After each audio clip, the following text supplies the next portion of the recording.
John Mathai, many of you know him. He is a NASA headquarters OCFO accountant and a CFO university instructor who has given several talks across the agency, and there he is, all with the underlying theme of human connection and inclusion.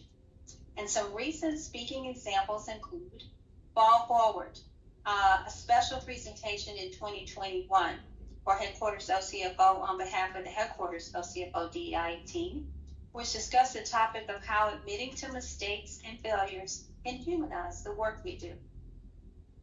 The Magic of Connection keynote talk at the 2022 Business and Financial Forum at JSC, which outlines some simple ways we can build human connection in the workplace. The Magic Words keynote talk at the 2023 BFF Business and Financial Forum at Glenn Research Center, which outlines some simple phrases we can all use speaking to better communicate at the workplace. So let's do some magic in the chat, put some claps out there in the reactions. And with that, we will turn it over to you, Johnny. Thank you. Thank you so much, Donna, for that introduction and for asking for emojis and claps, because you know I need some affirmation sometimes, and I hope I can live up to that introduction. But yeah, thank you, everyone at Johnson Space Center. I have many friends at JSC. You know who you are. Many of you are here. Always happy to have any involvement I can with you, any way I can get. So for those who don't know me, my name is John Mathai. I'm a magician and a stand-up comedian and a financial management accountant, and I'm grateful for the opportunity to share some of my thoughts on DEIA. As Donna mentioned, I posted a link in the chat. If you scroll up just a little bit, it's a Menti poll that I would like for you to provide your response to the question, what does inclusion mean to you? Not just as an idea, but in your day-to-day work life. And there's no wrong answers to that question. You can answer something big, something small, maybe an example of what it would look like, whatever comes to mind. So just type that in. It's anonymous, and we will get back to that in a little bit. But since this is a virtual talk, I thought I would start with some interactive icebreaker. So can I ask you, Donna, to come back on screen really quick? And can I get a couple, maybe two more people to come on screen? I see my friend Kevin Candy's on the call. You usually an open camera person. Yeah, can I get Kevin? Yeah, all right, Kevin, always fast. Appreciate you.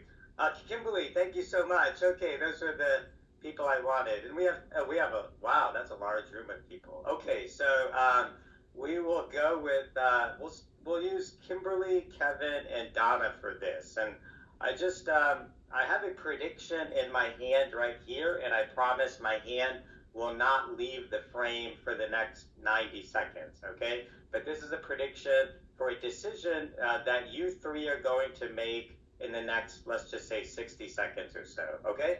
So we are going to burn an imaginary deck of playing cards. You three are going to make all the rules and all the decisions, but Donna, you are going to be the star of the show, because at the end of this game, I'm going to ask you to reach into some flames and save one card from burning. So Donna, just wait a moment and get ready for your big show here. Okay, so Kim, we are going to burn a proverbial deck of playing cards. Kimberly, the first question is for you. In a deck of cards, there are number cards and there are picture cards.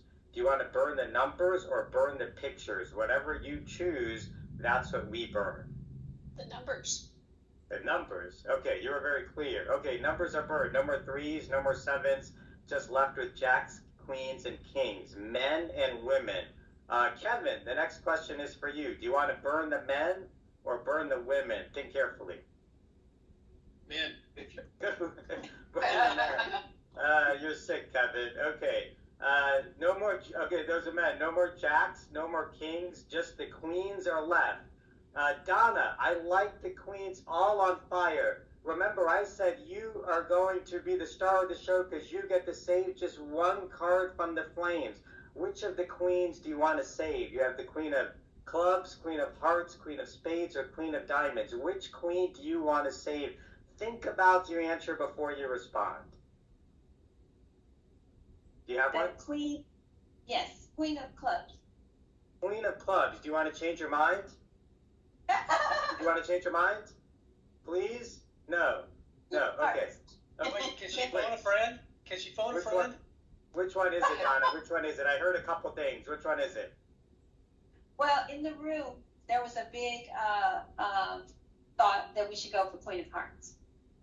So I want to ask you one last time. Your final answer is the Queen of Hearts. Is that right? Yeah. Okay. That's the one we're going to go with. So my hand has not left the frame this entire time, but in this entire time, there is one thing in my hand. It is a folded up playing card. If you look at it carefully, you can see that it actually has like burn marks as if it was just saved from a flame. And what I want to know is, how was the one card that was in my hand this whole time, the Queen of Hearts, the card that you just chose with your room's participation? We tried to get you to go another way, but you went with the Queen of Hearts. Hey, that's the show, everybody. My name's John Mathai. Thank you, Donna, for having me. Thank you, and good night. No, we'll do some more, Donna. We'll do some more. Okay. Thank you, Kevin. Thank you, Kimberly. Thank you, everybody, for helping out. Let me have a moment to now share my screen as while I introduce the topic of today's talk. Okay. Give me a thumbs up if you could see my screen. We'll go with the yes. Okay, thank you. So when it comes to the topic of DEIA, Donna asked if I would come on and speak for this event, and I'll be honest, I initially thought that I don't necessarily know if I'm the right person to speak on this topic. Let me explain. I don't really have personal experiences with overt issues of discrimination, racism, topics we often talk about in these forums. If anything, I am probably the person that has had the many advantages in life, not because of anything good I did, but mostly thanks to my family, my parents, and how I was set up in life. Which is maybe why I am the right person to talk about this topic, because I just think about it in a different way. Because a question I often thought of when listening to speakers speak on the topic of diversity and inclusion, specifically on broader issues like how society should respond to issues of race, gender, sexual orientation, is what should this DEIA look like in action in our day-to-day work life? You know, it's a good thing to hear what we should do as a society, but the next step as a work organization, NASA OCFO, Johnson OCFO, whoever you work for, is to practically model these behaviors in day-to-day work actions, interactions, so meetings, projects, emails, all communication. So with that in mind, we're going to focus on the I today, the I for inclusion, and the idea for today's talk is to just discuss some simple and practical thoughts about ways that we can all intentionally be just a little more inclusive in the workplace, which individually may be a series of small things, but collectively I think can have a larger impact on our work culture. So just a reminder, poll question, the mentee, Donna just re-put that in the chat, so you can go to the chat link, or you can go to mentee.com and type in the code 1793-2430. So, okay, one of my favorite parts of coming up with a new talk is coming up with a title. So let's talk about how I came up with this title, which is The Audience Makes the Show. It came up on the day of this photo on the slide. This is the photo of the person next to me. That is my friend Sean. We went to middle school and high school together here in Manassas, Virginia. He is now a successful realtor and a pastor, and he hired me to do a magic show last December for a holiday party he was hosting. So that's a photo of us together. The other photo on the right is a photo I took when I was on stage. Everyone looks like they're having a reasonably good time. Someone captured some video of one of the tricks I did for his guest. I'm going to play it for you right now. It's about 90 seconds long. Sorry, folks, but this is a vertical video. That's how the kids consume content these days. Feel free to follow me on TikTok on your non-government devices. So let me hit play and... Slide a hand with the coin. I'm going to make the coin disappear. All right. Watch the coin. Did you see it go? Did you see it go? There. You know why? You know why? Because it's still there. You're right. Yeah, you're good. You're good. Okay. Watch carefully this time.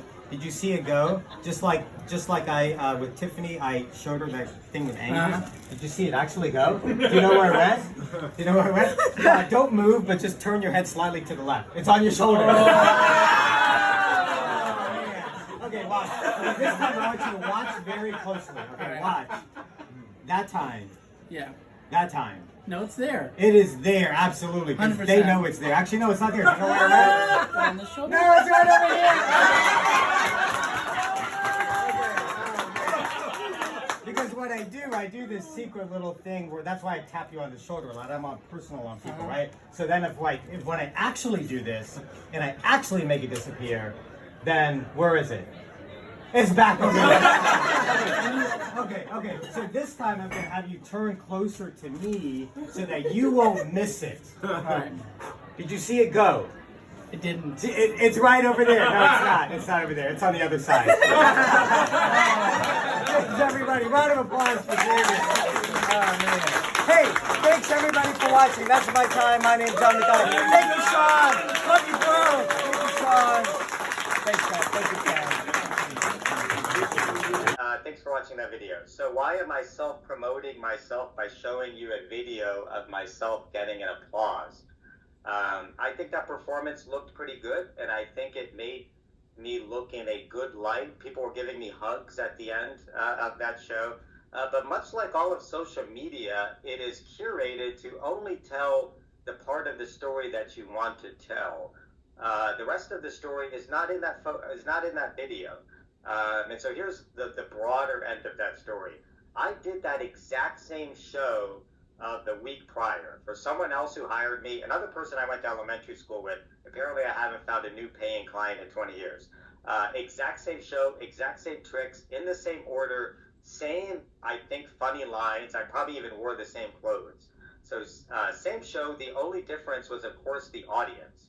So what was the difference? Literally everything. So in that prior show, there was minimal to no applause or excitement for the exact same tricks. I think that when I was loading coin on the other person's shoulder, like it was just very confused. It didn't come across as magical or entertaining. I had to resort to tell the audience when to applaud, like, hey, that's an applause cue. So if you saw me perform that day, you probably would wonder why anyone would hire me or hire a magician. So those two instances were exactly 1 week apart, and the contrast is something I just couldn't avoid thinking about. So as a performer, what did I learn? What I learned is the title I came up with for today's talk, which is The Audience Makes the Show. Let me explain. Everyone at the show you saw was having a good time before I even walked in. They didn't come for a magic show. They weren't even told there was going to be a magic show. They came to a holiday party to enjoy having food and drinks with their friends. I was simply a secret bonus.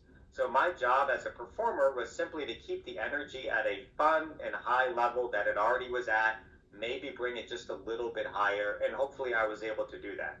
So the applause you heard in that video, I can acknowledge it wasn't really about me. It was more about the fun in the room. Seeing their friend on stage doing the Macarena, trying to find the coin that I loaded on his shoulder. Whereas the show I did the prior week, it was more of a business sales event for a group of potential clients that otherwise did not know each other. And that fun energy really wasn't able to exist as much. So even though I was a single person that got the applause you saw, that's not always enough to get the results that you want. And when I contrasted these two shows and tried to learn some lessons for myself on how to be a better performer, I concluded that some things are just out of one person's control, even the person who is on stage. Why? Again, the audience makes the show. And when I segue into the topic of today's talk, I think inclusion is kind of the same way. The person on stage, in this case, we'll say senior leadership, they have work to do. They have to set the tone. Large overt actions can and should be made, like updating statements of culture or workplace norms. But I think the rest of us really make the show. Workplace culture, in my opinion, is not really made up of just a large overt action, but mostly smaller things of how you and I treat the person next to us, how we treat the person who asks for our help, or the person who makes mistakes and needs to figure it out before we make a big deal out of it.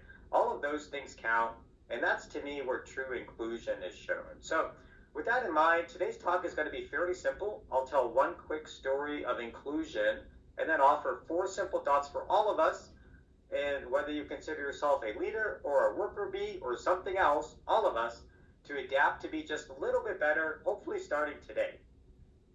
But before we get there, sometimes communications can break down if we don't define what we're talking about. So let's define inclusion. According to the dictionary, inclusion is the action or state of including or of being included within a group or structure. So remember that as we go on. All right, I said I was going to segue into this by telling a story that I think illustrates the points I want to cover today. And this is the story I'm going to go with, which I think covers thoughts on inclusion, human connection, and the mission of NASA. So there was a screening of a short film last year at NASA headquarters called One Small Visit, which at the time was under consideration for an Academy Award nomination in the short film category. Hopefully some of you may have seen it, or maybe you heard me talk about it before. It was a true story about a young Indian immigrant family who unexpectedly passed through the tiny Midwest hometown of Neil Armstrong in the wake of the 1969 moon landing and the civil rights movement. In the film, they were eating at a local diner, and they were told that Neil Armstrong's family, his parents' family, happened to live down the street. And because of their cultural norms, which are also my cultural norms, South Indian, Kerala Indian culture, they just decided that since they're already there, it would be appropriate, almost required, to just go and knock on the Armstrong family door and say hi, which they did. And there were some funny and I would say charming moments that occurred in this interaction, in this visit that were shown on the film. But ultimately, this film was simply about this unexpected and kind encounter that this newly immigrated family had with the Armstrong family. This was the photo on the right, this was an actual photo taken from the visit. That's Neil Armstrong's parents on the left holding the visiting family's baby girl, daughter. Neil Armstrong is not in the picture because he was the one taking the picture. Looking back, I guess you could send a man to the moon, but you could not invent a selfie stick. The film was short and sweet, but I just found it to be a neat story of inclusion and human connection, but also a good illustration of the power of the mission of NASA and how it inherently brings people together. It's just something that we all have in common to be interested in. But the lesson I want to offer, specific to today's topic, is that even though this story was worthy of being the subject of the film, this was just a small act of kindness from the Armstrong family. Simply inviting someone to come into your home, having a friendly conversation, and then leaving that interaction on a kind and positive note. Not a large act, a somewhat small yet meaningful act. And I think that many of us think that it takes large actions or initiatives or large teams to show inclusion. And I think a story like One Small Visit reminds us that being inclusive to others starts very simply. Having a conversation, welcoming someone into your space, whether that be your home, your workspace, whatever it may be, that's it. Now, I personally feel like I have a lot in common with the story of this film. First, I too believe in the idea of having in-person conversations with whoever is around you. Simply saying hi, introducing yourself, being friendly. Second, I am the son of Indian immigrant parents who passed on to me the pride of being an American. And lastly, and hopefully most fun, my connection to this story is that the main characters portrayed in the film, O.C. and Nirmal Abraham, are actually my uncle and my auntie. Uncle O.C. is my mom's second cousin. They live in Delaware. I remember visiting with them many times when I was a child growing up. So that's a photo of us on the left. That's a photo of us together at the film screening at the DC Smithsonian Air and Space Museum. And on the right, that's an old photo at my parents' front yard in Manassas, Virginia. That's Uncle O.C. and Nirmal Auntie on the far right. And on the far left, that is my grandfather and my grandmother in their one and only trip to the United States, not long after me and my twin brother were born. The funny thing about this whole story is I didn't even know this connection existed until the week I saw the film. Most people, when they find out about a newly awesome, familiar connection, they consider that a unique and unexpected surprise. But if you come from a South Indian Kerala family like mine, well, we just call that Monday. All that to say, I think this story of mine is worth telling and retelling because my connection to the mission of NASA is not just debits and credits. It runs all the way back to this one small visit after the moon landing. And now we're going to segue into what I said, just 4 quick and simple thoughts for all of us to adopt to be a little bit better starting today. If you hear something that resonates with you, please give me a thumbs up or type something in the chat. I love affirmation. Actually, I need affirmation. So feel free to use the chat or an emoji as we go on. So the first tip for today, to be a little bit more inclusive, is be friendly. I know we set up this large event. You're expecting the speaker to say something brilliant, and I start with something so simple that you're more likely to hear in kindergarten than in the professional working world. Well, we're going to start again by going to the dictionary. The word friendly is, of course, a derivative of the word friend. Its definition is characteristic of or befitting a friend or like a friend. Now, I think we can all agree that there are things in life that are more important than work. And when I think about what is important in life, I think friendship should be near the top of everyone's list. We learn that mostly from life experience, but I'm going to quote Clarence the Angel from one of my favorite movies, It's a Wonderful Life, in which he wrote a note to George Bailey at the way end, which read, "Remember, no man is a failure who has friends." Now, you may be asking at this point, okay, John, you're hired to do accounting. Should you just treat work like a social hour or a happy hour just to make friends? Is that the only objective here? And to that, I would say, thanks for the question. Let me tell you what I know. No, not really. Friendship and connection are typically formed not necessarily in the overt act of trying to become friends, but the action of doing something together towards a common goal. And you know what? I think I just explained what a job in a large organization is, doing something together towards a common goal. The goal of selecting the right contract for a mission, or accurate financial statements, or making it to the moon, whatever it may be. Working together, solving problems together, answering questions, asking how somebody's doing, being interested in other people. These are all things that individually can be considered being friendly, but in totality, maybe can end up in friendships. I know it worked out that way for me. Some real talk here.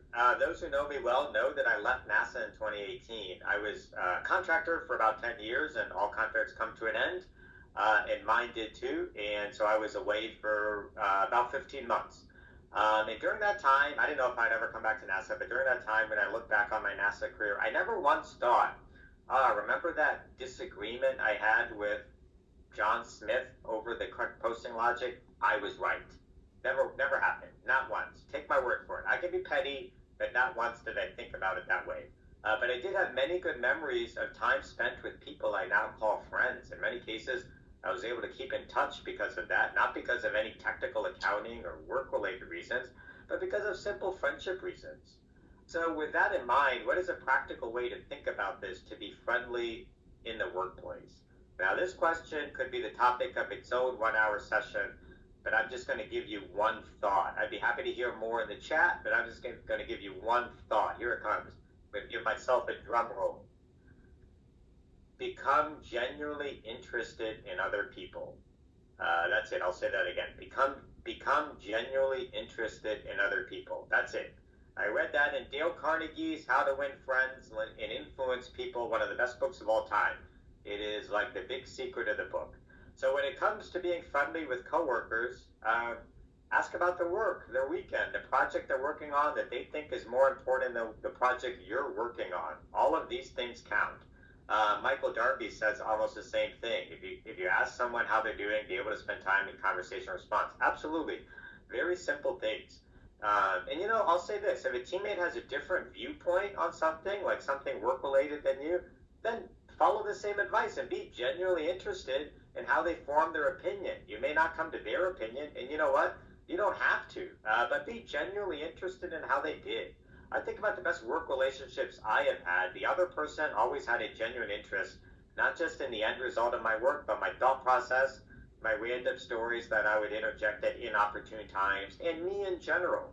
As Kevin said in the chat, people are our number one asset. Absolutely. So our first easy way to be more inclusive in the workplace is quite simply be friendly. Okay, let's get to the next one.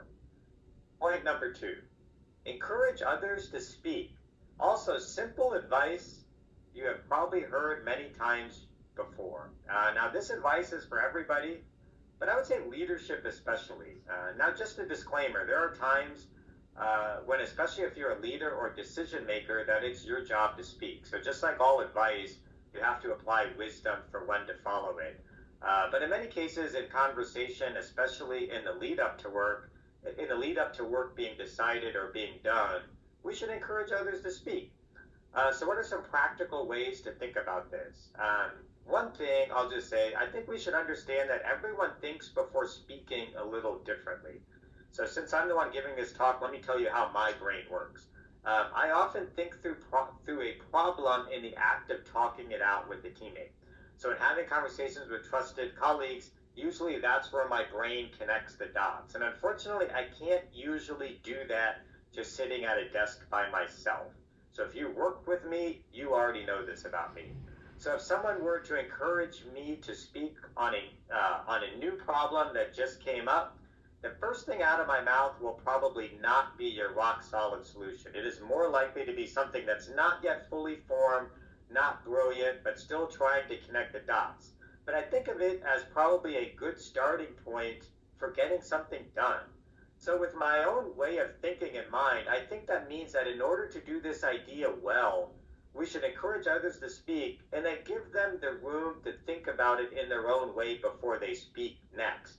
And I'll say that's probably going to look different for different people. It's not always going to be the way that it works for me.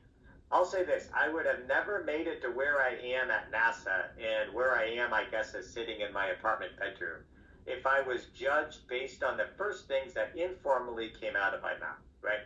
So I think about it this way. Work should not be a game of Jeopardy where you ring in the millisecond you know the correct response to potent potables. It should be more of a, let me review, let me research this, and I will get back to you later. Some more real talk. I can be at times a little distrustful of someone who always has an immediate answer to a question on any topic. Some critical thinking takes a reasonable amount of time, and that is okay, and honestly, that should be expected. I'm going to give you one more personal and somewhat technical example about this. So I used to work in property accounting. Shout out to Kimberly and everybody that works in property. And there's a particular set of transactions that have to be recorded when property that is being built is now completed and considered a final asset. And sometimes there can be a gray area in determining when this event occurred and when the transactions should be recorded. And at the time, centers would often call me for my advice as to what the correct accounting treatment should be. And when I was a little bit newer in my role, I was still, I would say I was still very knowledgeable, but I was still a little bit newer in all of this. I would typically respond with what I would call technically correct follow-up questions.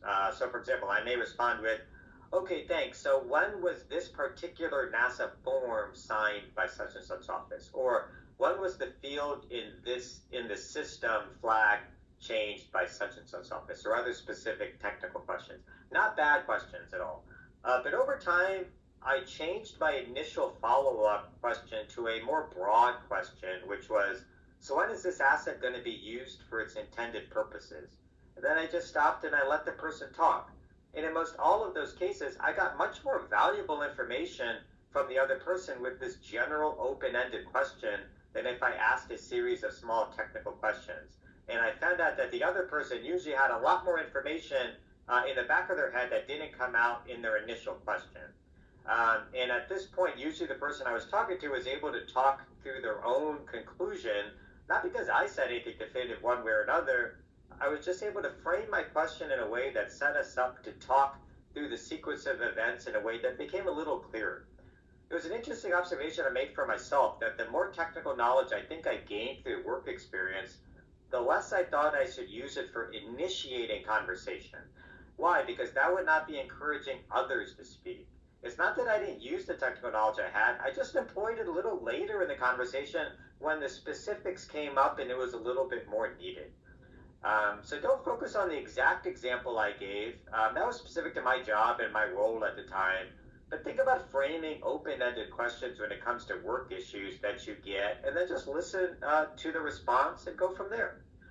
My final thought on this topic is that sometimes encouraging others to speak isn't just about getting it right this time.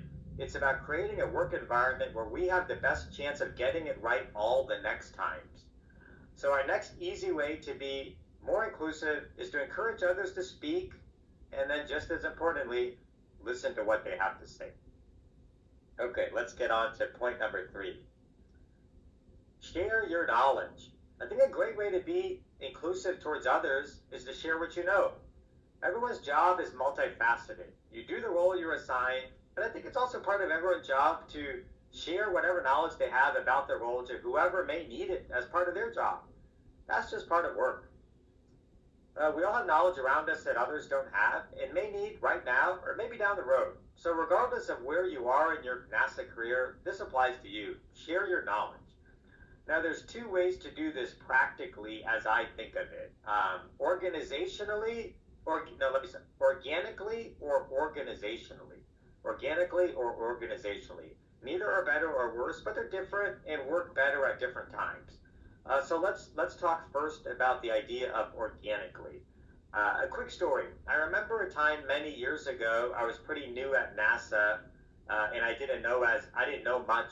If you're new, so I didn't know that much. So that was a time where I probably needed others to share their knowledge with me more so.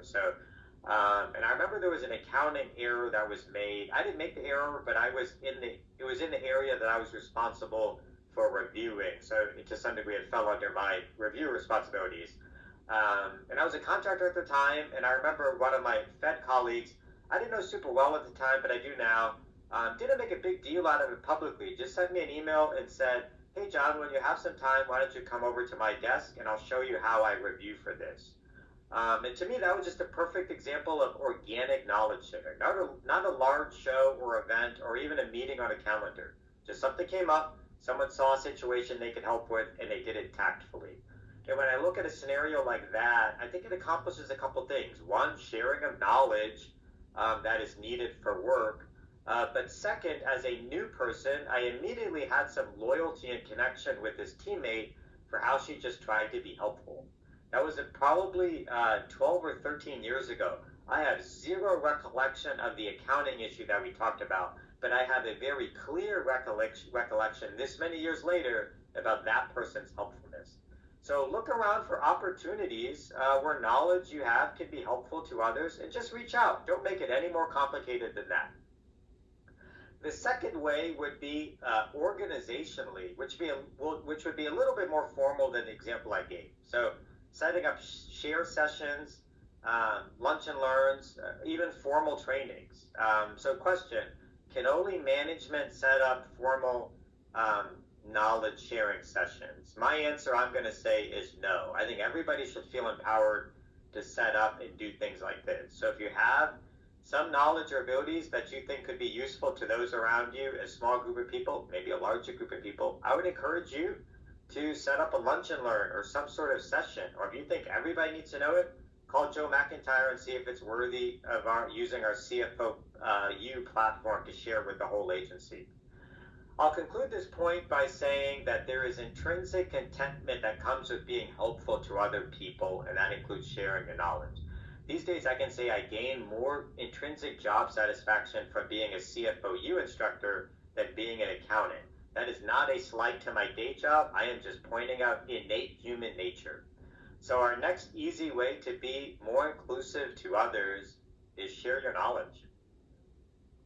And let's go to our final point is admit your failures and mistakes. So who has ever made a mistake at work? Hit the thumbs up button if you have. Both of my thumbs are up right now.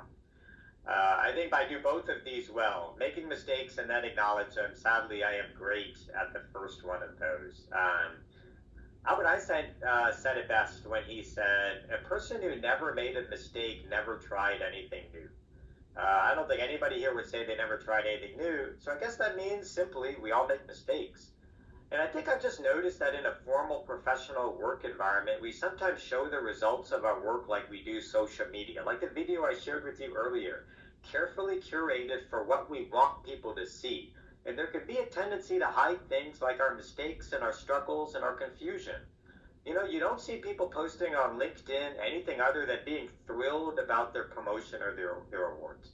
And I get that. I'm not suggesting we broadcast our mistakes to a larger audience than needed.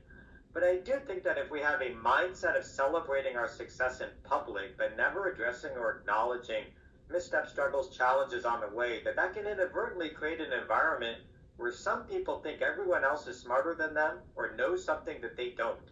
And then they can become afraid of taking on difficult assignments or coming up with or sharing new, innovative, never heard before ideas. So what does this have to do with inclusion? Well, I think everything. Because if everyone acts like they are only doing the best and perfect work, then that makes it pretty difficult for someone else, particularly someone who's new, maybe someone who's a little bit less assertive of a personality, who needs help figuring out their work.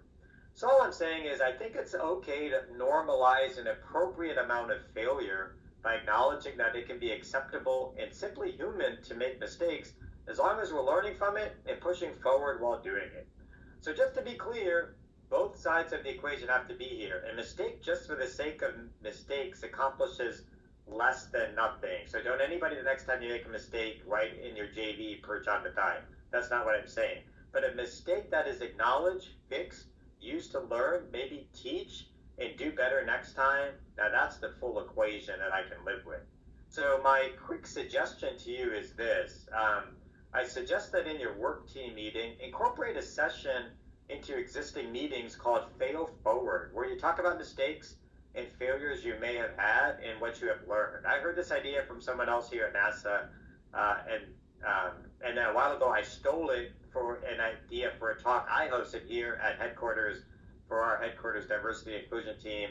And I talked about some mistakes I made in my NASA career over the years and how I handled them from I think, an interaction standpoint and what I learned from them. And then I opened the floor for others to share. And several people did. And I'm not going to explain all the details of the mistakes that I shared, but I will say that the examples I shared, the only good thing I think I did was admit to the mistake as soon as I was clear that I made the mistake. And I just, I let everyone who needs to know, like, hey, I made a mistake. Here's exactly what happened. Here's what we're going to do to fix this. Please let me know if you approve. And in all cases, by acknowledging my mistake up front, I never heard about it again. There was no problem brought to me ever again. That was it. Funny how transparency works sometimes. So hopefully I tell that hopefully as an encouragement, as I know this one can be a little bit more challenging to employ. But I think it is very important in order to create a culture for people who are new to feel the ability to maybe come up with something that is very different and maybe a bad idea. I will say this, I have had a lot of good ideas at work, but I've also had some bad ideas at work. And you know what? You have to take some of the bad in order to get all of the good. And I think that's what this point that I'm trying to give is getting to. So our last way to be a little bit more inclusive is to admit your mistakes. What do you suggest if you have a colleague who doesn't say hello or acknowledge you? What do you respect? You say hello to them, you get no response. You talked about being friendly. Do you have any thoughts about that? So basically, what you're saying is if you're following some of these, we'll say wise principles, but you're not getting much in response back, I'm going to say I think that's okay. That's how I'm going to look at this. So I think everybody has different objectives for why they come to work, and I think there are people that want the full human experience of connecting with others.